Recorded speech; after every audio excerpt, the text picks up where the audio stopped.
It was a day that had everyone thinking back to September of 2008, when stocks bottomed out and the economy was on the brink of disaster.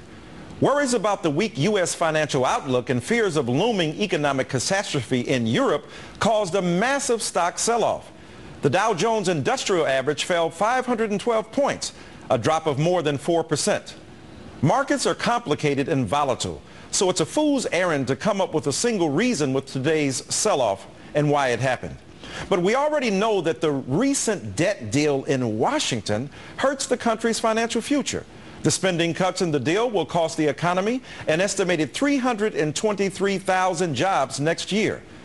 Lack of a payroll tax holiday and unemployment and benefit extensions could cost an additional 1.5 million jobs. Financial giant J.P. Morgan Chase echoed that grim outlook.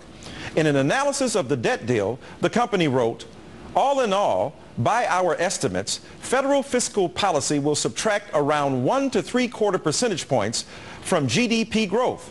This doesn't bode well for next year." Let's bring in Pat Garofalo, the economic policy editor for thinkprogress.org.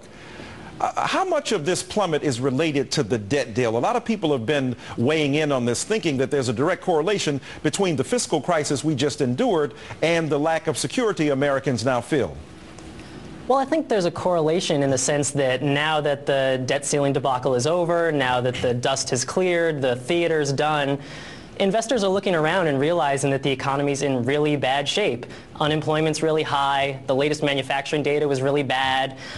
As you said, prospects for growth are sluggish at best. And investors realize that. They're just looking around and they're not seeing much to feel good about. Well, some people would say, look, things are getting worse and worse. We expect another dismal job report tomorrow. You think that's going to push stocks down even further?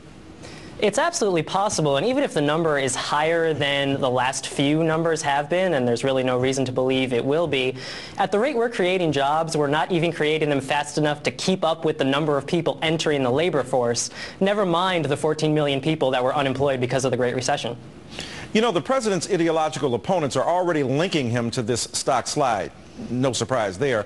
A Wall Street Journal column remarked that the last time the stock market slid on 9 straight days, quote, Jimmy Carter was president and the country was struggling to come to grips with a period of anemic economic growth and high inflation. Isn't it comforting to know that we've made such progress over the last 3 decades?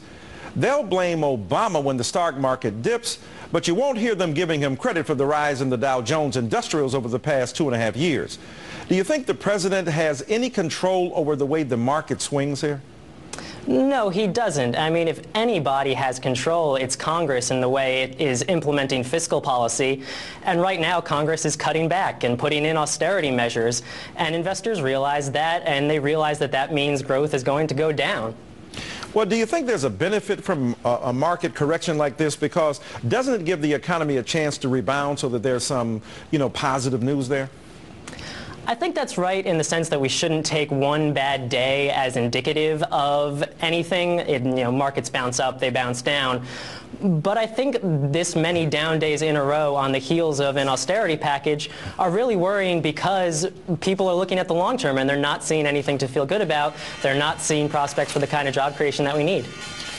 Yeah, well, obviously it seems that the lack of familiarity with the complicated nature of the market has led to a lot of disgruntlement. Do you think Americans at any rate will become more familiar and more informed about what's going on here? If we could give them some kind of economic lessons, an economics 101, that would help in a sense defray some of the anxiety, or do you think this is going to be reinforced by the objective market itself? I think the market, like the deficit number, is something that people kind of, when they hear those numbers are bad, then they realize that the wider economy is bad, and so it kind of becomes a projection of their wider economic woes. And people shouldn't be worried about the stock market going down per se. They should be worried about the reasons it fell, which are that the numbers coming in are bad, and they're not looking good for several quarters out. All right. Pat Garofalo of thinkprogress.org, thank you so very much. Thank you.